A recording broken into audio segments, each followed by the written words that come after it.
முதலமைச்சர் என்ன சொல்றாருன்னா, தமிழ்நாட்டில் ஒரு பெரிய டிபேட் நடந்துகிட்டு இருக்கு. கவர்னருக்கு என்ன அதிகாரம்? சட்டசபை நிறைவேற்றிய சட்டத்தை கவர்னர் ஒப்புதல் கொடுக்கவில்லை, இது தவறுன்னு சொல்லி முதலமைச்சர் உச்ச நீதிமன்றத்துக்கு போறார். தமிழக அரசு உச்ச நீதிமன்றத்துக்கு போறது கரெக்டானா? கரெக்ட். கவர்னர் என்பவர் பொம்மைதான். கவர்னர் என்பவர் மக்களால் தேர்ந்தெடுக்கப்பட்ட பிரதிநிதி கிடையாது.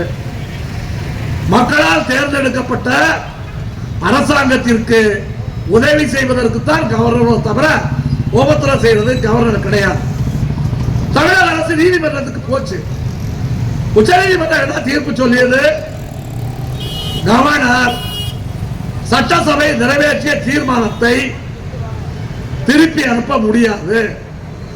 குறிப்பிட்ட காலத்துக்குள் கவர்னர் சட்டசபை நிறைவேற்றிய சட்ட வடிவுக்கு அங்கீகாரம் கொடுக்காவிட்டால் இந்த சட்ட வடிவு அமலுக்கு வரும், இந்த சட்ட வடிவு அமலுக்கு வரும் என்று சொல்லி பல்கலைக்கழகங்களுடைய வேந்தர்கள், சான்சலர், இப்ப எல்லா பல்கலைக்கழகத்திலும் துணை வேந்தர் தான் இருக்கிறார்.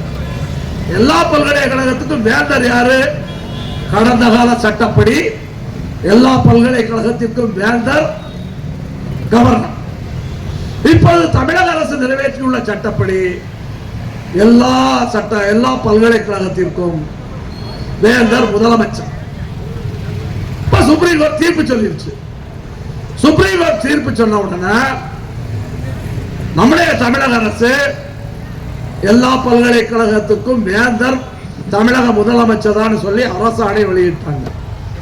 ஆனா இன்னைக்கு கவர்னர் என்ன சொல்றாரு? இல்ல நான் தான் வேந்தர் இருக்கிறார், இவர் நான் தான் வேந்தர் இருக்கிறார். அரசாங்கம் ஒன்று சொல்லுது, கவர்னர் ஒன்று சொல்றாரு. கவர்னர் எல்லா துணைவேந்தர்களும் வாங்கன்னு மீட்டிங் கூப்பிடுறாரு. அரசாங்கம் என்ன சொல்லுது? போகாதன்னு சொல்லுது.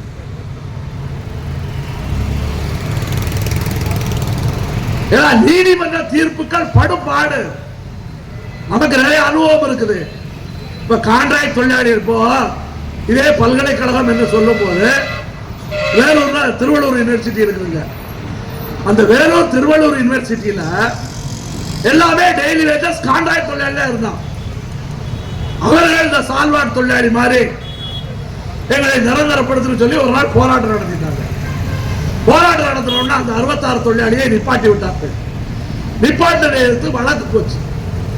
வழக்கிற்கு கடந்த ஒரு மாதத்துக்கு முன்னாடி தான் இதே உயர் நீதிமன்றம் தீர்ப்பு கொடுத்திருக்குது. அந்த வழக்கில் என்ன தீர்ப்பு சொல்றாங்க? என்ன தீர்ப்பு சொல்றாங்கன்னா, நிரந்தர தன்மை உள்ள வேலை என்று தெரிந்த பிறகு நீ கான்ட்ராக்ட் தொழிலாளியை வைக்க கூடாது. அரசாங்கத்தினுடைய கொடுமையான சுரண்டலுக்கு மேடையில் பேசுறான், சிஐடி பேசல. தமிழ்நாட்டினுடைய உயர் நீதிமன்றம் என்ன சொல்லுகிறது என்றால், தமிழக அரசுடைய அரசாங்கத்தினுடைய கொடுமையான சுரண்டலுக்கு முடிவு கட்டும் நேரம் வந்துவிட்டது. சொல்றது யாரு? இந்த உயர் நீதிமன்றம்.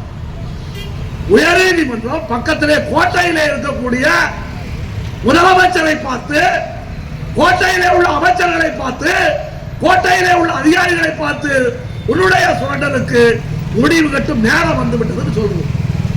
கேவலமாக இல்லை அரசாங்கத்துக்கு. உச்ச நீதிமன்றம் தனக்கு சாதகமாக தீர்ப்பு போட்ட உடனே அவசரமாக அரசாணை வெளியின்ற முதலமைச்சர் அவர்களே, அவசரமாக அதிகாரத்தை எடுத்துக்கொள்ளக்கூடிய முதலமைச்சர் அவர்களே, கான்ட்ராக்ட் தொழிலாளியை நியமனம் செய்யக்கூடாது, ஓய்வு பெற்ற ஊழியர்களுக்கு டிஏ கொடுக்க வேண்டும் என்று இதே உயர் நீதிமன்றத்தாலே தீர்ப்பு சொல்லியது. இந்த தீர்ப்பை பார்க்கக்கூடிய முதலமைச்சர், இந்த தீர்ப்பை மதிக்கக்கூடிய முதலமைச்சர், இந்த தீர்ப்பை பயன்படுத்தி அதிகாரத்தை எடுத்துக்கொள்ளக்கூடிய முதலமைச்சர் அப்பாவி தொழிலாளர்களை, சாதாரண தொழிலாளிகளை, உங்களுடைய பாஷையிலே சொன்னால், சமூக நீதி காவலராகிய உங்களுடைய பாஷையிலே சொன்னால், தாழ்த்தப்பட்ட, பிற்படுத்தப்பட்ட, மிகவும் பிற்படுத்தப்பட்ட இந்த தொழிலாளர்களை நீங்கள் கொடுமைப்படுத்தலாமா? இந்த தொழிலாளிகளுக்கு நீதிமன்றம் கொடுத்த நீதியை மறுப்பது சரியா?